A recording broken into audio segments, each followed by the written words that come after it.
একটি ভিডিও আপনাদের কাছে উপস্থাপন করব এই পড়ন্ত বিকেলের বেলায়।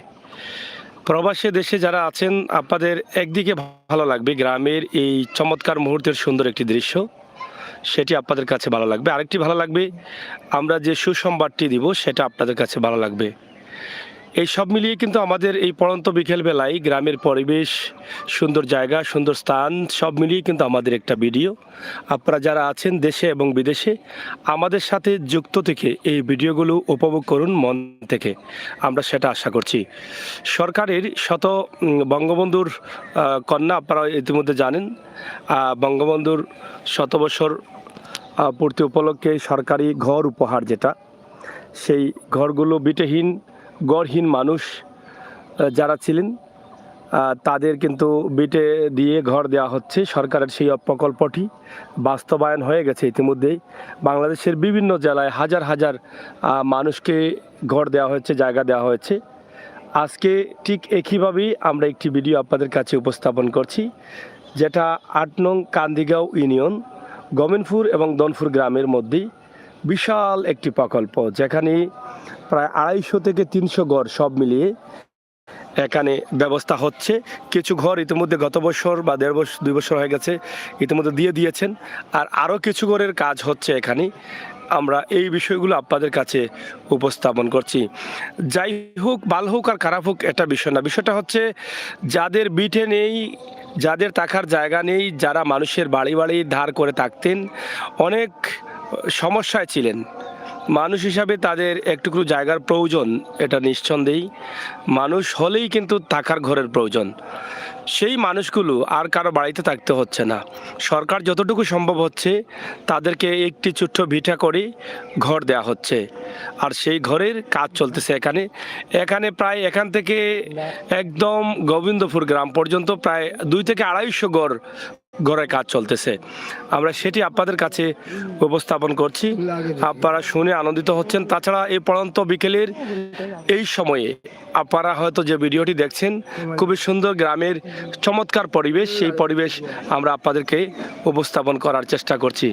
গ্রামের পরিবেশ সবসময় সুন্দর থাকে, গ্রামের অক্সিজেন সবসময় ভালো থাকে। তাই এখানে যে ঘরগুলো আছে, এখানে কতটা ঘর? ৫০টা। এখানে কতটা ঘর? ২৫০টা অনলি। তুমি অনেক ঘর পাইছো নি না পাইছো না? কোনারা পাইছো ঘর? কত নম্বর ঘর? ১০৫। আচ্ছা, তোমার আগর বাড়ি কোন আছিল? মিরাবাজার। হ্যাঁ, মিরাবাজার সিলেট। বাড়াটি থাকতাম। সিলেট মিরাবাজার। আর তোমার আব্বার বাড়ি কোনানো? কিশোরগঞ্জ। ওকে, আব্বা আসেননি? আব্বা আছে বেনিষ্ট। বাড়িতে থাকেনি তোমার আব্বা? মিরাবাজার। হনো থাকেনি। আর তোমরা ইনো কে থাকো? বউ বাচ্চা। কার বউ? আমার বউ আছে তো। তুমি বিয়া করলিছো নি? হয়। মাশাআল্লাহ মাশাআল্লাহ। বাচ্চা কটা? একটা মেয়ে। মেয়ে একটা? হয়। আর কোনো বাচ্চা নাই নি? না। তো ইনো তুমি আর তোমার বউ বাচ্চা থাকো, আর কেউ নাই নি? ছাড় নদীর লাগি পিছলা খারাপ করে দেয়, তা বিড়িটা আবেদন করলে ভালো নিলে। ও যে খাওয়া কাটো, হয়। দারুণ কথা। তোমার চাওয়াটা ঠিক আছে, একটা ব্রিজের আবেদন দরকার। খাইবা বিশ্বনাথের মানুষ আইন, তোমরা তো এখানে বিশাল একটা গোষ্ঠী হয়ে যায়। এগুলো সদর পড়ছে এলাকা। সদর পড়ছে। তো এইখানে তুমি আর তোমার বউ থাকো নি খালি নাকি? তুমি কিতা করো এমনি? সিটি কর্পোরেশন সাইকেল করি।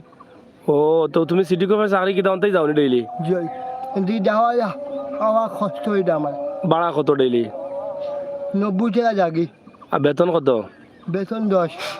তো ৯০ টাকা গেলে তোমার তো ৩,০০০ গেল কি ভাড়াও খালি? দিনারে দেয় অত দূরা দিছে, আমি মনে করছি কান্দা খাতা দিলে আমার লাগে সুবিধা হইল। ইয়া মালিক, গরিব মানুষ। মাঝখানে দিলে গাঙ্গে যাইতে একটা পিস লাগাই, আইতে একটা পিস লাগাই, কোনো দইবার মতন সুন্দর নাই। তোমার সমস্যা কি এমনি শরীর? শারীরিক সমস্যা। মানে এটা ফুরু থাকতে মানে কিনা কিনা? জন্ম থেকে মত থাকেন। এমনি তো আর তো একটু সমস্যা না নি? আর তো এমনি কোনো সমস্যা না, আমি তো বুঝো সপ্তাহ সমস্যা। ও মারতে একটু প্রবলেম হয়। যাই হোক, আল্লাহ বালা রাখুক, সুস্থ করুক, আল্লাহ চাইলে সুস্থ। এটা ব্রিজ। আচ্ছা, প্রতিবন্ধী মানুষ অনেক কষ্ট হয়ে যায়। আমি কষ্ট করে পাই ওই বিকাল ৫টার দিকে আইয়া নদী খিচলা খাইয়া বলে দেয় মেঘলা দিন। ঠিক আছে। এমনি কিতা খাম কিতা করো সিটি কর্পোরেশন? লিফট চালাই ও লিফট চালাও না নি?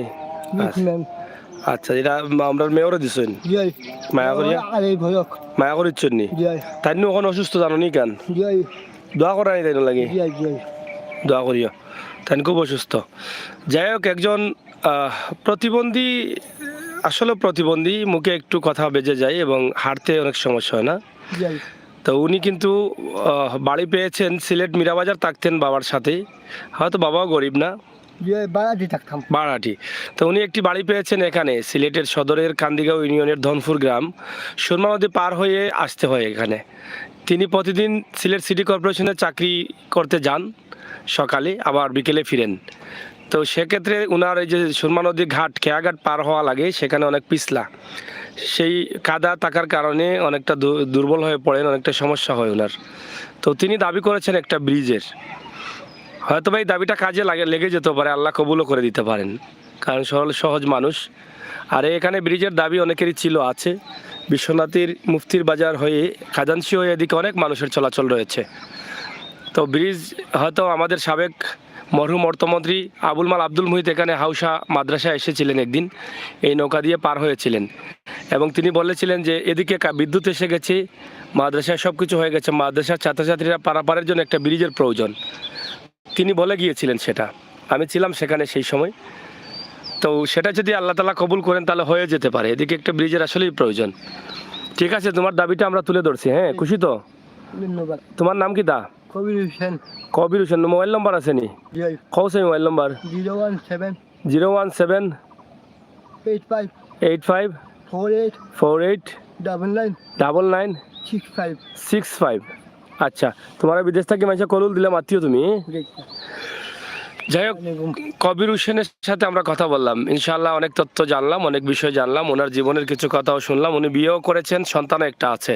বিয়া কোন গ্রামে করছো? কানাইঘাট। খানাইঘাটের কন্যানি? জয়। আচ্ছা আচ্ছা, তোমার লগে মিলমিশ আছে তো? জয়। আচ্ছা, যাও। যাই হোক, খুবই চমৎকার একটি দৃশ্য, বিকেলের পরন্ত বিকেল যেটা আছে, আমরা সেটি আপনাদের কাছে উপস্থাপন করছি। তো এখানে অনেক সিম যার আছে, মানে এখানে যে সিজন টাইম আসলে তো অনেক সিম টিম হয়, তো সেই সিম যার আছে অনেক, আপনারা দেখেন। এবং কৃষি ক্ষেত, যেটাকে ফলমূলের ক্ষেত বলা হয়, সেটা আছে। আমরা যে লাইভটি দিচ্ছি একটু শেয়ার করলে খুশি হব, কারণ এই লাইভটি আপনাদের দেখার দরকার। যে যেভাবেই থাকি না কেন, যে দলই করি না কেন, কিন্তু এটা কিন্তু অস্বীকার করার কোনো সুযোগ নেই যে এত সুন্দর একটি প্রকল্প, যেটা বাংলাদেশ সরকার বঙ্গবন্ধুর 100 জন্মবর্ষ উপলক্ষে তিনি এই উপহারগুলো দিয়েছেন গরহীন মানুষদের। সেটা নিঃসন্দেহে সওয়াবের কাজ। এটার জন্য হয়তো আল্লাহ তাআলা আমাদের প্রধানমন্ত্রী শেখ হাসিনার পিতাকে আল্লাহ তাআলা মাফ করে দিবেন, আমরা সেটা বিশ্বাস করি। আজকের এই সুন্দর প্রকল্পটা আমরা আপনাদের কাছে একটু দিলাম। এদিকে আসছিলাম ভিন্ন কাজে, কিন্তু ভাবলাম যে এটা আপনাদের কাছে একটু শেয়ার করি। বিশাল একটি প্রকল্পের কাজ চলতেছে, মাটি বাঁধাটের কাজ ইতিমধ্যে শেষ হয়ে গেছে। এখানে আপনারা দেখেন ঘরগুলো হচ্ছে একদম সুন্দর সুশৃঙ্খলভাবে ঘরগুলো হচ্ছে, আমরা সেগুলো আপনাদের কাছে উপস্থাপন করব। পাশাপাশি এই এলাকাতে আসলে এই যে কৃষি ক্ষেত বেশি হয়, মানে ফলমূল সবজির ক্ষেত বেশি হয়। এই যে সবজির সিজন ছিল, এই সিজনে কিন্তু এই জায়গাতে প্রচুর সবজি ছিল। এই এলাকাতে পুরো এলাকা জুড়েই কিন্তু সবজি থাকে। এই সবজির জায়গাগুলো আপনারা দেখেন, এখনও সবজি আছে। এদিকে দেখেন, এখানে একটি বাজার আছে, ফাস্ট ফুডের বাজার বলা হয়। সেই বাজারটাও কিন্তু পরিত্যক্ত, মানে পড়ে আছে। তো এখানে যে জনগোষ্ঠী আসতেছেন, এখানে বিশাল একটি এলাকা হয়ে যাবে। গুচ্ছগ্রাম বলা হয় সরকারের এই প্রকল্পকে। এই গুচ্ছগ্রামে যারা আসছেন, অনেক মানুষ এখানে বসবাস করবেন।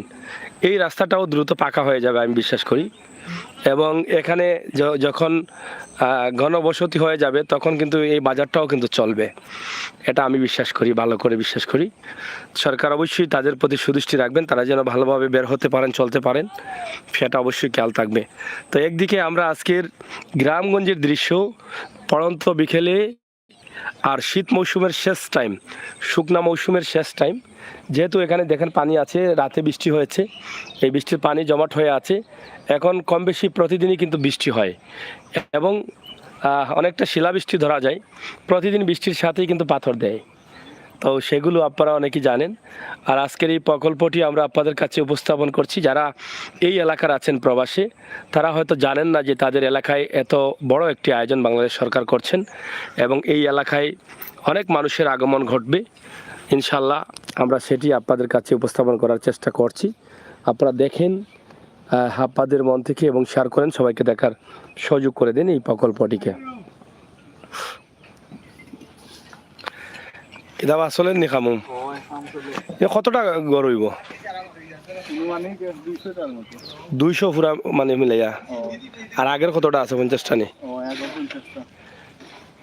এখানে প্রায় 200 পরিবারের জন্য ব্যবস্থা করা হচ্ছে। কিতাব আবাইছে জুতাগুলা ভাই ইসলাম বিয়াত জুতা একটু টাইট পাওয়া সমস্যা হয়। আচ্ছা আচ্ছা, যাই হোক, এটা আপনারা যেটা দেখছেন যে 200 পরিবারের থাকার ব্যবস্থা হচ্ছে এখানে। আর সরকারের এই প্রকল্প বিশাল একটি প্রকল্প এবং বিশাল একটি জায়গা জুড়ে কাজ চলতেছে। তবে আগের কাজ থেকে এই কাজটা বোধহয় অনেক ভালো হচ্ছে। আগের কাজ ছিল লিন্ডার ছাড়া, লিন্ডার বিহীন ছিল, এখন কিন্তু লিন্ডার দিয়ে কিন্তু করা হচ্ছে। আর টয়লেটের বিষয়টা একটু সমস্যা হয়ে যায়। টয়লেটটা ছোট ছোট করে দেওয়ার কারণে অল্প সময়ে সেটা গর্তটা বড়ে যায়। পরবর্তী সেটা তারা যে ময়লাগুলো পালাবেন অন্য কোথাও নিয়ে, সে পালানোর কিন্তু জায়গাটাও পাওয়া যায় না। সে বিষয়টা যদি অন্যভাবে চিন্তা করা যেত তাহলে হয়তো অনেকটা ভালো হতো। কি দাবা আগর ঘরটাকে একটু শক্ত মনে কর নানি, আগে তো লিন্ডার আসিল না, আগে কি তার নিচে লিন্ডার হইতো নি? নিচে আগর যে ঘর আনি তার নিচে লিন্ডার হইতো নি? আর এখন কু মানে ফুরা লিন্ডার উন্ডার দিয়া। আগের ঘরগুলো একটু দুর্বল ছিল, আর এখনকার ঘর কিন্তু খুবই হেভি। এই দেখেন, আর রড পুরোপুরি রড দেওয়া হচ্ছে, লিন্ডার দেওয়া হচ্ছে।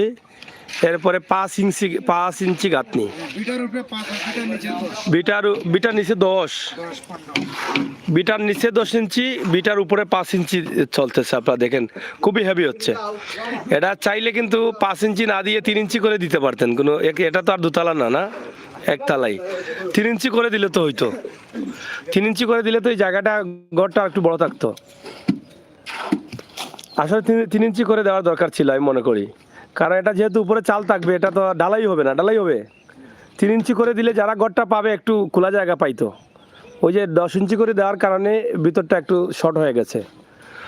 তো যাই হোক, এটা আসলে একটু চিন্তা ভাবনা করবেন দায়িত্বশীলরা। আমার মনে হয় এটাকে 3 ইঞ্চি করে করে করে দিলে হয়তো ভালো, সরকারেরও ইট হয়তো কিছুটা হলেও বাঁচবে এবং যারা ঘর পাবে তারাও কিন্তু একটু খোলামেলা জায়গা পাবে।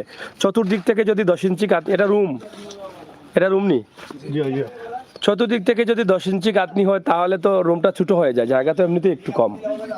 তো সেক্ষেত্রে আমার মনে হয় যেহেতু লিন্ডার আছে এবং একটু হেভি কাজ হচ্ছে, সেটার জন্য আমার মনে হয় আমার মনে হয় এটা 3 ইঞ্চি করে দিলে অসুবিধা হবে না। হ্যাঁ, তো যাই হোক, কাজ চলতেছে, চলমান আছে, কাজ তো চলে নানি। হ্যাঁ, কাজ চলতেছে। এদিকে ঘরগুলো মোটামুটি শেষের দিকে, তারা ওই পাশ থেকে উত্তরের পাশ দিয়ে যাচ্ছেন। তা আমরা দেখছি চলমান রয়েছে কাজ। তাছাড়া একটি সমস্যা, সেটা আমরা আগে দাবি করেছিলাম লিন্ডার দিয়ে করার জন্য, হয়তো লিন্ডার হয়ে যাচ্ছে, বিভিন্ন জায়গা থেকে সেই দাবিগুলো উঠেছিল। আর এখন আরেকটি দাবি আমাদের খুব গুরুত্ব সহকারে এটা শোনার দরকার দায়িত্বশীলদের। এই যে রিংগুলো দেওয়া হচ্ছে, এই রিং দিয়ে কিন্তু 3টা বোধ হয় একজনের, না কয়টা রিং দেওয়া হয় একজনের টয়লেটে? 3টা না 4টা দেওয়া হয় একজনের টয়লেটের জন্য, না 5টা? তো 5টা দিলে তো মানে 1 বছর 1.5 বছরে এটা লোড হয়ে যায়। এই লোড হয়ে গেলে এই ময়লাগুলো পরে আবার পালানোর কিন্তু জায়গা থাকে না, তারা তো এখানে স্থায়ী না, বিভিন্ন জায়গায় পালানো যায় না।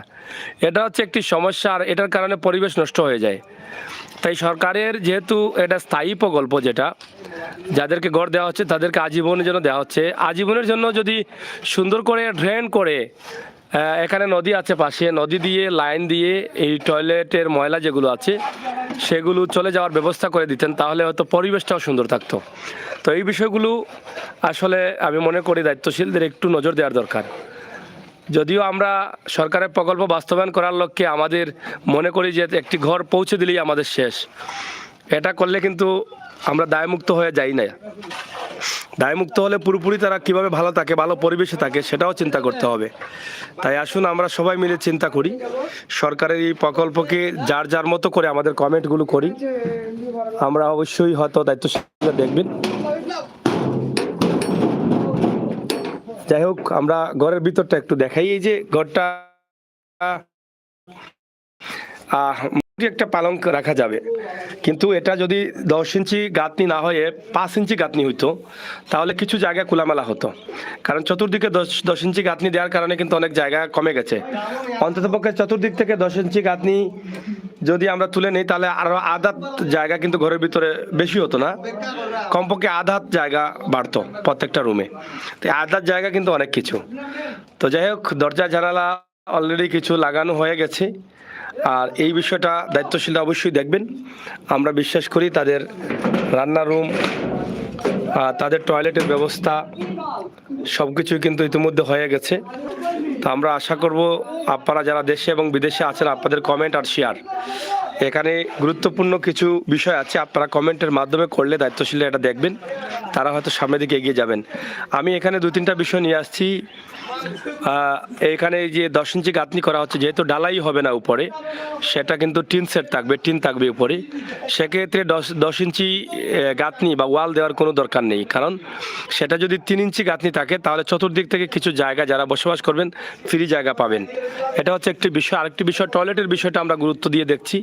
টয়লেটের বিষয়টা যেমন 4টা-5টা রিং দিয়ে দেওয়া হয়, সেটা দেখা যায় 4 বছর 5 বছর 1 বছর 1.5 বছরের ভিতরে লোড হয়ে যায়। তো সেই ময়লার কারণে দুর্গন্ধ বের হয় চতুর্দিকে, যারা বসবাস করেন তারা দুর্গন্ধের কারণে অনেকটা ক্ষতিগ্রস্ত হয়ে যান। তো সেই টয়লেটের ব্যবস্থাটা যদি একটু স্থায়ীভাবে চিন্তা করা যায়, ড্রেন দিয়ে যদি কোনোভাবে আউটলাইন দিয়ে বা নদীতে এভাবে আউট করা যায়, তাহলে হয়তো তারা স্থায়ীভাবে একটা সমাধান পেলেন। যারা আসছেন ঘর পেয়েছেন, ঘর যদি ভেঙে যায় ঘর করতে পারেন, কিন্তু টয়লেট নিয়ে হতাশায় তারা থাকেন। কোথায় ময়লা পালাবেন, ময়লা পালানোর মানুষ পাওয়া যায় না, এবং এই ময়লা নিয়ে তারা হতাশায় থাকেন। সব কিছু ঠিকঠাক আছে, কিন্তু এই ছোটোখাটো বিষয়গুলো যদি একটু খেয়াল করেন তাহলে হয়তো বা এখানে যারা আসবে তারা চিরদিনের জন্য যতদিন বাঁচবেন মোটামুটি একটা সান্ত্বনা নিয়ে বাঁচতে পারবেন। তবে এখনকার কাজগুলো খুব হেভি হচ্ছে, এটা অস্বীকার করার কিছু নেই। সরকার যেহেতু আগ থেকে এখন আরও উন্নত করেছেন, আমরা দাবি করব আগ থেকে এই যে টয়লেটের বিষয়টা, টয়লেটটা যেন আগ থেকে টয়লেটের যে ট্যাঙ্কি দেওয়া হবে সেটার বিকল্প একটা রাস্তা যেন করেন, আমরা সেটা দাবি করব। তো বন্ধুরা, আমরা আজকে আছি 8 নং কান্দিগাঁও ইউনিয়নের গোবিন্দপুর গ্রাম তথা দনপুর গ্রামের মধ্যে যে সরকারি প্রকল্প, যেটা ঘরহীন মানুষদের ঘর, বিটেহীন মানুষদের ঘর, বিটে দেওয়া ঘর দেওয়া, এইখানে আমরা আছি। এখান থেকে আজকের এই প্রকল্পটি এই এলাকার এই জনপদের যারা প্রবাসী আছেন তাদের জন্য, তাছাড়া বাংলাদেশের বিভিন্ন জায়গার মানুষ তারা দেখতে পারবেন। বিশাল একটি জায়গা এখানে পাওয়া গেছে, যেই জায়গাতে প্রায় 300 ঘর কাছাকাছি, আগে দেওয়া হচ্ছে 50-60টার মতন, এখন আরও 2 থেকে 250-র মতন ঘর হচ্ছে। তো সেটা কিন্তু বিশাল একটি প্রজেক্ট এবং প্রকল্প, এবং এই এলাকায় আরও আছে না, এই এলাকায় অনেক মানুষের বসবাস থাকবে। আমি মনে করি এই যে এখানে যখন মানুষ আসবেন, এই এলাকায় অনেক মার্কেট চলবে, অনেক ব্যবসা চলবে, অনেক ধরনের ব্যবসা চলবে। কাপড় বলেন, বিভিন্ন ধরনের ব্যবসা প্রতিষ্ঠান বলেন, সবগুলো কিন্তু এই এলাকায় চালাতে পারবেন, কারণ প্রচুর মানুষ থাকবেন এখানে। এই এলাকায় যারা এলাকার স্থানীয় আছেন তারা কিন্তু অনেক ধরনের ব্যবসা করতে পারবেন। পার্শ্ববর্তী মুফতির বাজার রয়েছে, এবং এদিকে একটি 5 পীরের বাজার আছে, যেটা এখন চালু নেই, বন্ধ হয়ে গেছে, সেটাও কিন্তু চালু হয়ে যাবে। এদিকে একটি ব্রিজ রয়েছে, আপনারা দেখেন, এই ব্রিজ দিয়ে পার হয়ে আপনি যেতে পারবেন। এদিকে বিভিন্ন গ্রাম রয়েছে, সেই গ্রাম একদম সিলেট থেকে বিশ্বনাথ, কাদানসি, রামপুর, মুফতির বাজার হয়ে এদিকে আসবেন। এই এলাকার রাস্তাগুলো আমি বিশ্বাস করি আসলে পাকা হয়ে যাবে, এটা আমার আশা। তো দ্রুত পাকা করে এই মাছগুলোকে চলাচলের ব্যবস্থা করে দেওয়া হবে, আমি এটা মনে করি। এদিকে তাদের যে প্রকল্প আছে, কাজ চলতেছে, কাজ চলমান আছে। খুবই সুন্দর খোলামেলা জায়গা, এবং খুবই সুন্দরভাবে সারিবদ্ধভাবে, দেখেন খুবই চমৎকার, দেখছেন কি সুন্দরভাবে তারা এই কাজগুলো করছেন। তো যাই হোক, আগের চাইতে অনেক উন্নত কাজ হচ্ছে, এটাই হচ্ছে বাস্তবতা, আমরা সেটাই কিন্তু আপনাদের কাছে উপস্থাপন করলাম। তাছাড়া এই এলাকায় অনেক জায়গা আছে যেগুলো কৃষি, ফল, সবজি সবজি চাষ করা হয়। এই যে দেখেন, এই রাস্তাটা কিন্তু মাটি ভরাট করা হয়েছে, অনেক বড় হয়েছে। এই রাস্তাটি সরাসরি মুফতির বাজার গেছে। এই রাস্তাটি পাকা করলে অনেক সুবিধা হবে। এদিকে আপনারা দেখেন, অনেক এখন সবজির শেষ সিজনে যে কবি ছিল এখানে, এবং কেরালা ছিল, শসা ছিল, ঝিঙ্গা ছিল। এই এলাকায় প্রচুর সবজি ক্ষেত হয়, প্রচুর। আপনারা দেখেন, এই যে টমেটো নষ্ট হয়ে যাচ্ছে, টমেটোর এখন দাম কম, শেষ সিজন, নষ্ট হয়ে যাচ্ছে। এই প্রকল্পটা আপনারা দেখেন, কি সুন্দর প্রকল্প, যেটা অবিশ্বাসকর হলো সত্য যে এত সুন্দর, এত বড় একটি প্রকল্প সিলেট সদরে হচ্ছে। আবার দেখেন, এদিকেও কাজ চলতেছে এবং মাটি ভরাটের কাজ দীর্ঘদিন ছিল, সেটাও শেষ হয়ে গেছে। আমরা পুরোপুরি এই সুন্দর দৃশ্যটা, একদিকে দুই দিকেই রাস্তা, কিন্তু তাদের রাস্তা সব দিকে একদম এই সামনা পর্যন্ত। এই যে দেখেন, প্রচুর জায়গা, একদম প্রচুর, অনেক ঘর হবে হিসাব ছাড়া। এই গুচ্ছ গ্রামটি একটি বিশাল একটি গ্রাম হবে। এখানে আলাদা মসজিদও হবে, আমি বিশ্বাস করি। আর আমার মনে হয় এই গুচ্ছ গ্রামের জন্য আলাদা সরকারি একটা স্কুল করে দেওয়ার দরকার। আপনারা যারা লাইভে আছেন, যারা দেখবেন, যারা দেখছেন, আপনারা এই জায়গার জন্য আলাদা করে, কারণ যেহেতু এখানে বিশাল একটি জনগোষ্ঠী বসবাস করবেন, আমি মনে করি এই গুচ্ছ গ্রামে যারা বাচ্চা, নতুন প্রজন্ম আসবে, তাদের জন্য আলাদা করে এখানে আপনারা একটা স্কুল সরকারিভাবে দেয়া হোক। এটা আমার দাবি, আমার ব্যক্তিগত পক্ষ থেকে আমি দাবি করি। আর তাদের জন্য, গুচ্ছ গ্রামের জন্য তাদের আলাদা করে একটা মসজিদ দেওয়া হোক, যাতে তারা তাদের মতো একটা পাঞ্চায়েত করে তারা থাকতে পারে এই গ্রামে। সেটার জন্য তাদের অনেক নিরাপত্তা হবে। স্থানীয় যারা আছেন তাদের সাথে এই বিষয়গুলো নিয়ে অনেক ঝামেলা হতে পারে, স্কুল নিয়ে, বাচ্চাদের পড়া নিয়ে, বা তারা একটু আলাদা করে দিলে তারা একটু স্পেশালভাবে তাদের বাচ্চাদের লেখাপড়া করাতে পারবে এবং তাদের মনোমাঝে সান্ত্বনা থাকবে, তাদের নিজস্ব গ্রামের নিজস্ব স্কুল আছে, মসজিদ আছে। তাই আমরা আশা করব এই বিষয়টার জন্য দায়িত্বশীলরা একটু খেয়াল রাখেন। বিশেষ করে সদরের এই যে গোবিন্দপুর এবং দনপুর গ্রামের মধ্যে যে গুচ্ছ গ্রাম হয়েছে, একই টানে অনেক ঘর, একই লাইনে প্রচুর পরিমাণ ঘর সেই জায়গাতে। তো দর্শক, আসলে এটা দরকার, আমরা মনে করি এটা দরকার। একটি মসজিদ, একটি স্কুল তাদের নিজস্ব গুচ্ছ গ্রামের জন্য করে দেওয়া কোনো জায়গায়, যেহেতু জায়গা আছে প্রচুর। প্রকল্পর কাজ শেষ হওয়ার আগে একটি মসজিদ তৈরি করে দেওয়া হোক, আমরা দাবি করলাম। অবশ্যই আমার সাথে যারা একমত হবেন তারা অবশ্যই কমেন্ট করবেন। যেখানে 300 পরিবার থাকতে পারবে, 300টি ঘর আছে, 300 পরিবার থাকতে পারবে, সেখানে তো একটি গ্রাম হয়ে গেছে গুচ্ছ গ্রাম, সরকারের যে দেয়া নাম। তো সেখানে যদি তাদের আলাদা নিজস্ব একটি মসজিদ থাকে, তাহলে সেটার জন্য তারা অনেক আনন্দিত হবেন। তাছাড়া এখানে যদি সরকার চান, দায়িত্বশীলরা চান, তাহলে পারেন এই গুচ্ছ গ্রামে যারা বাচ্চারা, নতুন প্রজন্ম আসবে, যারা বাচ্চারা আছে, তারা যেন তাদের স্কুলে তারা পড়তে পারে। সরকারি একটি স্কুল যেন গুচ্ছ গ্রামের নামে করা হয়, সেই দাবিটাও কিন্তু আমি রেখে গেলাম আজকের এই ভিডিওর মাধ্যমে। আমরা সিলেটের ম্যাগাজিন ইউটিউব চ্যানেল এবং সিলেটের ম্যাগাজিন ফেসবুক পেজে সবসময় কিন্তু আমরা বিভিন্ন বিষয়ের উপরে দিই, যে বিষয়গুলো মানুষের প্রয়োজনে কাজে লাগবে, মানুষের কল্যাণে কাজে লাগবে। আজকের এই লাইভটি আমি সরাসরি আপনাদের কাছে তুলে দিচ্ছি। খুবই সুন্দর একটি জায়গা নির্ধারণ করেছেন বাংলাদেশ সরকারের দায়িত্বশীলরা, খুবই সুন্দরভাবে এখানে ঘর করে দিচ্ছেন। এখানে শুধু যে এই এলাকার মানুষ থাকবে যাদের ঘর নেই, না, সারা সিলেট বিভাগ থেকে তালিকা করে যাদের ঘর নেই, বিটে নেই, সেই মানুষগুলোকে ঘর বিটে দেওয়া হবে। এখানে প্রত্যেককে কিন্তু আলাদা আলাদা করে সেটা তাদের কাছে পৌঁছে দেওয়া হবে। তো দর্শক, আমরা আজকের এই ভিডিওটি আপনাদের কাছে উপস্থাপন করেছি।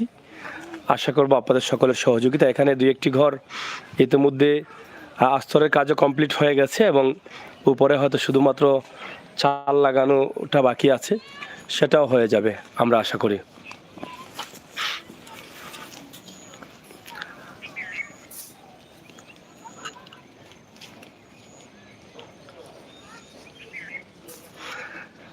একটি ব্রিজ আছে এবং রাস্তাও আছে। আমার যে দাবিটা, এখানে গুরুত্বপূর্ণ যে কয়েকটি পয়েন্ট আমি তুলে ধরেছি, এর সাথে একমত যারা আছেন, আপনাদের মূল্যবান মতামত আমাদের কমেন্ট বক্সে লিখবেন, আমরা সেটা আশা করছি। এটি হচ্ছে একটি সুরমা নদীর একটি ডাল। এটি বর্তমানে আসলে এটি আর খাল নেই, ডালও নেই, এটি ভরে গেছে। আর এর পাশেই কিন্তু দুই পাশে রাস্তা হয়ে গেছে, যাতে এখান থেকে পানি না প্রবেশ করে সেই জন্য এদিকে একটি বাঁধ দেওয়া হয়েছে।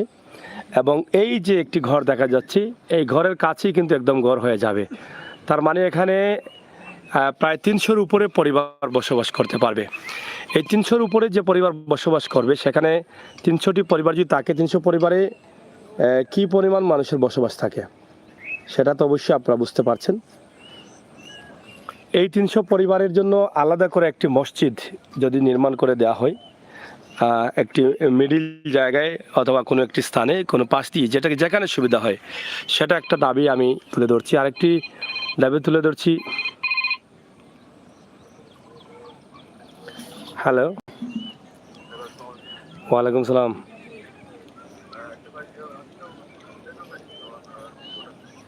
জি, কোন লাশ? ও যে মালয়েশিয়ান নি? এটা ভাই তার নাম্বার আছে, একটু ফোন দিলাম। আমি যতটুকু জানি তারা বুধবারে কইছো না আমার আইতে পারে তার লাশটা বুধবারে। জি, আমি সাগর ভাই লাগে মাত্র ভাই। ওয়ালাইকুম সালাম।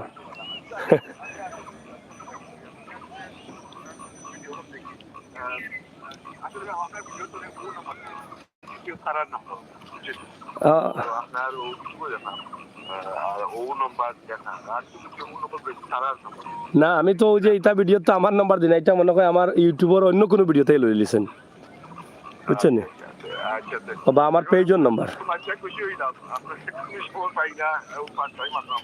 থ্যাংক ইউ ভাই, খুশি হইলাম খবর নিরা। আর জেলাও ফোন দিছেন, পাইছি, ভালো লাগছে, আমারও উৎসাহিত হইলাম যে আপনারা খবর নিরা সেই মানুষটার, যেই মানুষটার লাশ আছে মালয়েশিয়াত। তো ইনশাল্লাহ তার নাম্বার আছে ভিডিওর মাঝে, একটু কষ্ট করি তারা একটু ফোন দিয়ে জানিলেও কা, বুঝছেন নি। আর দোয়া করবা, আমরা লগে থাকবা ইনশাল্লাহ। ওকে, আবু হুসাইন ভাই। বাড়ি কোন জায়গাত ভাই আপনার? আমার বাড়ি আপনার জগন্নাথপুর ফাটলি। আর আমি আশা আছি আপনার যোগাযোগ করতে আর কাজই পাইছি আপনার চ্যানেল। আমি বহু সময় দেখি আমার ফ্যামিলির সাথে আপনার চ্যানেলকে, আর বহুত আমি আলহামদুলিল্লাহ যোগাযোগ আমিও আপনার কন্ট্রিবিউট করছি বহুত ইয়ের মধ্যে আপনার ভিডিও দেখি। শুধু আমি আপনার জানি আমি কন্ট্রিবিউট করি, বুঝছেন। আপনার জিনিস আপনারা করে দেয় আমার খুব পছন্দ লাগে যে আপনি যে লাইভের মধ্যে আপনি ফোনের নম্বর, বিকাশের নম্বর তারারে মুখে তারারে হয়, ওটা আমার খুব ভালো লাগে। মানে ওটা লিখে ফ্যান্টাস্টিক, মানে এটা মানে ও পেয়ে যায় কথা। আলহামদুলিল্লাহ। জি ভাই, আমি তো আসলে যাতে আমার তো মূল উদ্দেশ্য হইল কি যে আমার দ্বারা একজন মানুষ উপকৃত হোক, আর যেভাবে মানুষে বিশ্বাস করতে পারে ততটুকু চেষ্টা করি। আর যাতে এখান থেকে, যেহেতু আমার কোনো চিন্তা ভাবনা নাই পাওয়ার, আমি শুধু এটাও চিন্তা করি যে সব অর্জন করতাম। আর এটা নিখুঁতভাবে যদি করতাম পারি, তা আপনারা সাহায্য করলেন থেকে আমিও সবের অংশীদার হইলাম। এই চেষ্টা করি নিখুঁতভাবে করার লাগি, যাতে অসহায় মানুষগুলোকে আপনারা সাহায্য করতে পারেন সরাসরি, সেই ব্যবস্থা করিয়া দিই আর কি। দোয়া করবা।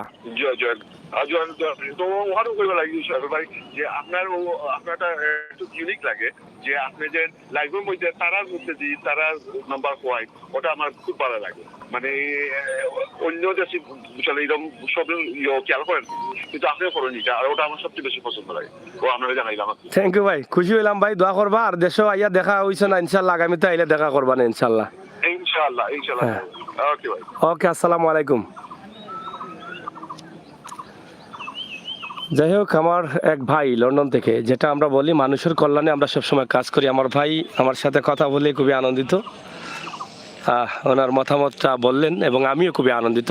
তাদের কারণে আমি উৎসাহিত, তাদের কারণে আমি এই ভিডিওগুলো করি। তারা দেন বলে লন্ডন থেকে সবসময় সাহায্য করেন। তিনি বলছেন যে সবসময় আমার ভিডিও দেখে সবাইকে সাহায্য করার চেষ্টা করেন। এবং আজকের এই লাইভটি দেখে আজকের ফোনটি দেওয়ার কারণ হচ্ছে, আমরা গত কয়েকদিন আগে গোবিন্দগঞ্জ ছাতকের, আপনারা জানেন যে খটালপুর নোয়াগাঁওয়ের একটা ভাই আমার মারা গেছে মালয়েশিয়াতে স্ট্রোক করে, যার পরিবার খুবই হতদরিদ্র, কষ্টে আছে। ঋণ করে নুন তুলে বাড়ি বিক্রি করে তাকে পাঠিয়েছিলেন 4.5 লক্ষ টাকা খরচ করে। 1 মাসের মাথায় সে সেখানে স্ট্রোক করে মারা গেছে। তার লাশটি দেশে আনার জন্য আমরা ভিডিও করেছিলাম। সেই ভিডিওর সেই লাশটি আসছে কিনা সেটার খবর জানার জন্য কিন্তু কল দিয়েছেন। আলহামদুলিল্লাহ, আমি অনেক আনন্দিত। আপনারা আমাকে কল দিয়ে কমেন্ট করে উৎসাহিত করেন এবং আমি ভালো কাজ করতে পারি। নিঃসন্দেহে আমি বলতে পারি যে আপনারাও, আমি যতটুকু সবের চেষ্টা করি, যদি আমার একটু সব হয়ে থাকে, আল্লাহ তাআলা, আল্লাহ রাসূল যদি খুশি হয়ে থাকেন এই কাজে, তাহলে এখান থেকে আপনারাও অংশীদারিত্ব। আপনারা আমার চ্যানেলটি সাবস্ক্রাইব করে লাইক ফলো করে আমাকে সহযোগিতা করবেন। আমি যেন এমন একটি প্ল্যাটফর্ম তৈরি করতে পারি সারা বাংলাদেশের অসহায় দারিদ্র কেটে খাওয়া কষ্টে থাকা মানুষকে নিয়ে যেন আমি কাজ করতে পারি। যেটা আমার ভাই বলেছেন, আপনারা শুনেছেন যে আমি সরাসরি নাম্বারগুলো দেই, এটার মতো নিখুঁত কাজ আর হতে পারে না। ইনশাআল্লাহ জানি না কতটুকু নিখুঁত, তবে চেষ্টা করছি যেই মানুষগুলোর টাকার প্রয়োজন, অসহায় মানুষ, কষ্টে থাকা মানুষ, সেই মানুষগুলোর নাম্বার তাদের মুখে আমি আপনাদের কাছে তুলে দিই, যেখান থেকে আমি আশা করি যে এভাবে দিলে আমার প্রবাসী ভাই বন্ধুরা তাদের বিশ্বাস হবে এবং তারা তাদেরকে সরাসরি সাহায্যটা পাঠিয়ে দিতে পারবেন। ইনশাআল্লাহ সেটাই করতে চাই, যেটা আমার নবী করিম সাল্লাল্লাহু আলাইহি সাল্লাম খুশি হবেন, যেটাই আমার নবী করিম সাল্লাল্লাহু আলাইহি সাল্লাম খুশি হলে আল্লাহ খুশি হবেন, যেটাই আমাদের পরকালের কল্যাণে সহযোগিতা করবে। আপনারা দোয়া করবেন, আমাদের সাথে থাকবেন, সহযোগিতা করবেন। যাই হোক, চলে আসি আমরা আমাদের আজকের এই প্রকল্প নিয়ে। বাংলাদেশ সরকারের মহতী উদ্যোগ, যেটা বঙ্গবন্ধুর জন্ম শতবর্ষর পূর্তি উপলক্ষে প্রধানমন্ত্রী সফল মন্ত্রী শেখ হাসিনা ঘোষণা করেছিলেন সেই দিন, যে আমার বাবার জন্ম শতবর্ষর পূর্তি উপলক্ষে আমি ঘরহীন মানুষকে সারা দেশে ঘর দেব। সেই প্রকল্পটা বাস্তবায়ন এবং সুন্দরভাবে সেটার কাজ চলছে। ইতিমধ্যে কয়েক হাজার পরিবারকে ঘর দিয়েছেন, বিটে দিয়েছেন। আবার সবচাইতে এই আমি মনে করি সিলেট জেলার মধ্যে হয়তো এটা সবচেয়ে বড় একটি প্রকল্প। এখানে প্রায় 300 পরিবারকে দেওয়ার ব্যবস্থা চলছে। ইতিমধ্যে 50 থেকে 60টি পরিবারকে দেওয়া হয়ে গেছে 2 বছর আগে। বাকি বিশাল এই প্রকল্প হয়তো একসাথে আসবে।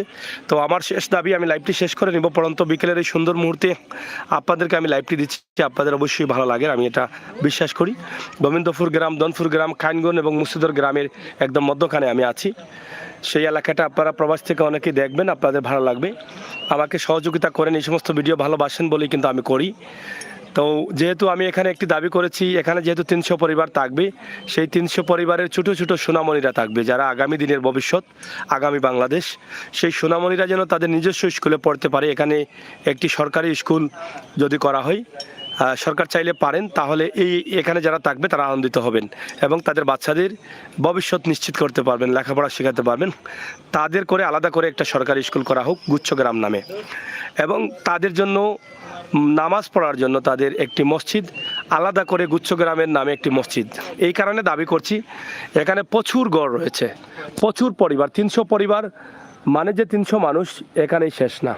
300 পরিবার মানে এখানে 3000 মানুষ হতে পারেন এই রানিং অবস্থায়, এবং আগামীতে আরও বাড়বে। তো তাদের নামে যদি গুচ্ছগ্রাম নামে যদি একটি জামে মসজিদ দেওয়া হয়, তাহলে তারা তাদের মসজিদে নামাজ পড়তে পারবে। আমি আজকে আমার এই লাইভ থেকে এই দাবিটা করলাম। যদি আমার ভাই বন্ধুরা যারা লাইভে আছেন তারা মনে করেন যে আমির হোসেন সাগর ভাইয়ের এই দাবিটা যুক্তিসঙ্গত, এটা মানুষের কল্যাণে এবং মানবতার কল্যাণে, তাহলে লাইভটি একটু শেয়ার করে দিবেন। ইনশাআল্লাহ আপনার শেয়ারের মাধ্যমে, আপনার কমেন্টের মাধ্যমে অবশ্যই দায়িত্বশীলরা গুরুত্ব দিয়ে এটার একটি ব্যবস্থা গ্রহণ করবেন বলে আমি আশা করছি। আজকের লাইভটি যেখান থেকে দিয়েছি এটা হচ্ছে গোবিন্দপুর গ্রাম, পার্শ্ববর্তী হচ্ছে মুফতির বাজার, এদিকে সুজা মুফতির বাজার, এবং কাইনগঞ্জ গ্রাম, মুর্শিদর গ্রাম এবং দনপুর গ্রাম, এর মধ্যখানে আমি অবস্থান করছিলাম। এখান থেকে আপনাদেরকে লাইভগুলো আমি দিচ্ছি, আপনারা অবশ্যই আমাদের সাথে যুক্ত থাকেন। পাশাপাশি এখানে দনপুরের একটি রাস্তা আছে, যেটা গোবিন্দপুর থেকে দনপুর খেয়াঘাটে এদিকে একটি রাস্তা গেছে। রাস্তাটি একদম মুফতির বাজার হয়ে কাদানসি থেকে পিস হয়ে আসলেও এখানে একটু জায়গা কিন্তু মারাত্মক খারাপ। আমি এই লাইভের মাধ্যমে এই জায়গাটির বিষয়টাও আপনাদের কাছে তুলে নিয়ে আসতে চাই। আপনারা যদি পারেন দায়িত্বশীলদের কাছে পৌঁছে দিবেন। এই জায়গাটা, এই যে বৃষ্টির সিজন আসছে, এই বৃষ্টির সিজনে অনেক কষ্টে পড়ে জানে এখানকার মানুষ, এই জনপদের মানুষ, যাতে অল্প জায়গার জন্য মানুষ কষ্ট না পায়। এখানে অনেক মুরব্বী মা বোনেরা আছেন, অনেক বাবারা আছেন যারা বয়স হয়ে গেছে, ডাক্তারে যেতে হয়, হেঁটে যেতে পারেন না, কাদা মাটির মধ্যে যেতে পারেন না। তো সেটা যদি একটু কষ্ট করে এই জায়গাটা পাকা করে দেওয়া হয়, মাত্র হয়তো 300-400 ফুট জায়গা হবে, তাহলে এই রাস্তাটাও একদম পরিপূর্ণ হয়ে যাবে, মানুষ চলাচল করতে পারবেন একটু ভালোভাবে। ঠিক আছে নি? কই যেতে আপনি? আমরা তো বাইরে আপনার ভাই না লাগাল কই আপনি? আমি তো উল্লাস করো কোনটা করতাম হুবা রাস্তাটা আমরা সকল আটটাই না, এটা আপনারা আটকাই লইলেও আমরা দাবি করলাম, আমরা কইরাম যে বিশাল একটি প্রকল্প সরকারের, এই কারণে রাস্তাঘাট এমনি ফাঁকা হইব। এরা 300 ফ্যামিলি থাকলে 3000 মানুষ হইতে পারেন এই ফ্যামিলি, এরার চলাচলের লাগি এটার দরকার। তো যাই হোক, আমরা যেটা বলেছিলাম আপনাদেরকে, এই যে গাড়িটা আসছে, এই বৃষ্টি আসলেই কিন্তু এটা আর যেতে পারবে না। আমরা আপনাদেরকে উপস্থাপন করছি সরাসরি। এই রাস্তাটা পাকাকরণ এবং এই জায়গাটা এখান থেকে খেয়াঘাট পর্যন্ত সুরমা নদীর পার পর্যন্ত 300-400 ফুট জায়গা হবে, সেটা যেন দ্রুত পাকাকরণ করা হয়, এই দাবিটা আমরা আপনাদের কাছে উপস্থাপন করছি। এই যে এই সামনে আর অবস্থা খারাপ, বৃষ্টি হলেই কিন্তু কাদা হয়ে যায়। এই কাদা দিয়ে মুরব্বীরা হেঁটে যেতে পারে না, স্কুল পড়ুয়া, এই যে মাদ্রাসা, হাউসা মাদ্রাসা, সেই মাদ্রাসার স্টুডেন্টরা এদিকে গিয়ে মধ্য রাস্তা দিয়ে যেতে হয়, তারাও যেতে পারে না, অনেক অসুবিধা হয়। তাই এখানে আমরা আজকের লাইভের মাধ্যমে অনেক বিষয় নিয়ে আসলাম। একদিকে দনপুর গ্রাম, হাউসা মাদ্রাসা, কাইনগন গ্রাম, কৃষিক্ষেত এবং বিভিন্ন ধরনের সবজি ক্ষেত এবং গ্রামের সুন্দর পরিবেশ, পড়ন্ত বিকেলের অবস্থা সব মিলিয়েই কিন্তু আমরা আমাদের আজকের এই লাইভটি আপনাদের কাছে উপস্থাপন করছি। কিতা খবর, ভালো আছেন? হয়, কই থেকে এরা? আচ্ছা আচ্ছা, কিতা বা গম নি তা? হয় হয়, এটা গম নি গম? আচ্ছা আচ্ছা, গম চাষ। এটি হচ্ছে একদম মিরপুর গোবিন্দপুর অথবা মুফতির বাজার থেকে এদিকে মানুষ যাতায়াত করেন, যেটা সিলেটে যেতে পারেন, সাতক সুনামগঞ্জ যেতে পারেন সুরমা নদী পার হয়ে। তো এই যে রাস্তাটা, আমি এই যে অল্প কিছু জায়গা বাকি আছে পাকাকরণের, তা যাতে দ্রুত পাকাকরণ করা হয় এই দাবি। পাশাপাশি হাউসা মাদ্রাসায় নতুন ভবন নির্মাণ হচ্ছে, সেটাও আপনাদেরকে দেখিয়ে দিলাম। হাউসার যারা এই এলাকায় যারা আছেন, এই মাদ্রাসায় অনেকে লেখাপড়া করে বিশ্বের বিভিন্ন দেশে অবস্থান করছেন, সেটা দেখে আনন্দিত হবেন। অনেক বড় একটি ভবন হয়ে যাচ্ছে সেটা, এবং এই এলাকার পড়ন্ত বিকেলের পরিবেশ। এখানে দনপুরের দক্ষিণের যে মসজিদটি আছে, এখানে এই যে মসজিদটি, তাদের একটি মসজিদ ইতিমধ্যে সুরমা নদীর ভাঙ্গনে চলে গেছে। এদিকে সুরমা নদীর প্রচুর ভাঙ্গন রয়েছে, এই ভাঙ্গন নিয়েও কিন্তু আমরা অনেক দাবি করেছিলাম ভাঙ্গনটা রোধ করার জন্য। তো এখন ভাঙ্গনের রোধ করার জন্য কিন্তু নদী খনন করা হচ্ছে, কতটুকু রোধ হবে জানি না, তবে ভাঙ্গনটা রোধ করার প্রয়োজন। দনপুর গ্রামের এদিকে সুরমা নদীর ভাঙ্গনে অনেক মানুষ অসহায় হয়ে পড়ছেন, বিটেহীন হয়ে পড়ছেন, রাস্তায় চলে যাচ্ছেন, সেদিকে একটু লক্ষ্য রাখার দরকার। কারণ সরকার বিটেহীন মানুষদেরকে ঘর তৈরি করে দিচ্ছেন, কিন্তু যাদের ভিটে চলে যাচ্ছে তাদেরকে তো একটু খেয়াল করার দরকার। তাদেরকে যদি খেয়াল না করে একদিকে ঘর তৈরি করে দেন, আরেকদিকে মানুষ বিটেহীন হয়ে যায়, তাহলে তো দারিদ্র মানুষ, বিটেহীন মানুষদের সংখ্যা কমাতে পারবেন না। তাই যেভাবে ঘর তৈরি করে দিচ্ছেন সেভাবে ঘর রক্ষা করার দায়িত্ব কিন্তু সরকারের। তাই এই বিষয়গুলো দনপুর গ্রাম, জুগিরগাঁও গ্রাম সহ অনেক নদী ভাঙ্গন রয়েছে, সেটা যেন একটু খেয়াল করা হয় এবং পাথর পেরে নদী ভাঙ্গনটা বন্ধ করা হয়। যেটা আমরা বলেছিলাম যে এদিকে যে রাস্তাটি আছে, সেই রাস্তায় এই যে অনেক বয়স্ক মা বোনেরা কিন্তু অনেকেই যাতায়াত করেন এদিকে, তাদের বর্ষা আসলেই, বৃষ্টির সময় আসলেই তাদের যাতায়াতে অনেক কষ্ট হয়। তো সেটা যেন না হয়, অল্প জায়গা পাকা করার বাকি রয়েছে, সেটা করে দেওয়া হোক।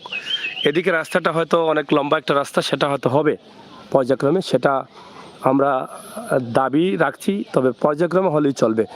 আর যেখানে গুরুত্বপূর্ণ যে বিষয়গুলো, এই গুচ্ছগ্রাম প্রকল্প সরকারের যেটা, সেখানে একটি মসজিদ, একটি স্কুল গুচ্ছগ্রাম নামে দাবি রাখলাম। আপনারা আমার সাথে যদি সমত পোষণ করেন তাহলে কমেন্টের মাধ্যমে শেয়ার করে সেটা জানিয়ে দিবেন দায়িত্বশীলদের। আর আরেকটি গুরুত্বপূর্ণ দাবি হচ্ছে 10 ইঞ্চি গাঁথনি দেওয়া হচ্ছে। ঘরটা যেহেতু ছোটো, সেখানে 3 ইঞ্চি গাঁথনি দিলে ক্ষতির কোনো কারণ নেই। 3 ইঞ্চি গাঁথনি দিয়ে ভালো করে আস্তর করলে সেটা হয়ে যায়, কিন্তু এখানে 10 ইঞ্চি গাঁথনি দিয়ে যখন আবার আস্তর করা হয় তখন ঘরটা ছোটো হয়ে যায়, ঘরের ভিতরের জায়গাটা পরিমাণ কমে যায়। তো সেক্ষেত্রে 3 ইঞ্চি গাঁথনি দিলে সরকারের কিছুটা যে ইটগুলো আছে ব্যয়টা কিছু বাঁচবে, এবং যে মানুষ ঘর পেল সেও কিছু খোলামেলা ঘর, আদাত জায়গা আরও বলন পেল, তার হয়তো খোলামেলাভাবে বসবাস করতে পারবে। এই বিষয়টা আরেকটি বিষয় হচ্ছে, রিং দিয়ে টয়লেট দেওয়া হচ্ছে, অসুবিধা নেই, কিন্তু টয়লেটের যে ময়লাগুলো আউটলাইনে যাওয়ার একটা ব্যবস্থা করে, স্থায়ীভাবে ব্যবস্থা করে দেওয়ার দরকার। এই বিষয়গুলো নিয়ে কিন্তু আমাদের আজকের লাইভটি ছিল। ইনশাআল্লাহ আমার কথাবার্তাগুলো যদি যুক্তিসঙ্গত হয়, আমি দাবি করব আপনারা ভিডিওটি শেয়ার করে সবার কাছে পৌঁছে দিবেন, সবাইকে দেখার সুযোগ করে দিবেন। আমি আমির হোসেন সাগর আপনাদের সাথে সবসময় আছি। দাবি একটাই করব, মানুষের কল্যাণে, দেশ এবং জাতির কল্যাণে আপনি ভিডিওটি শেয়ার করুন।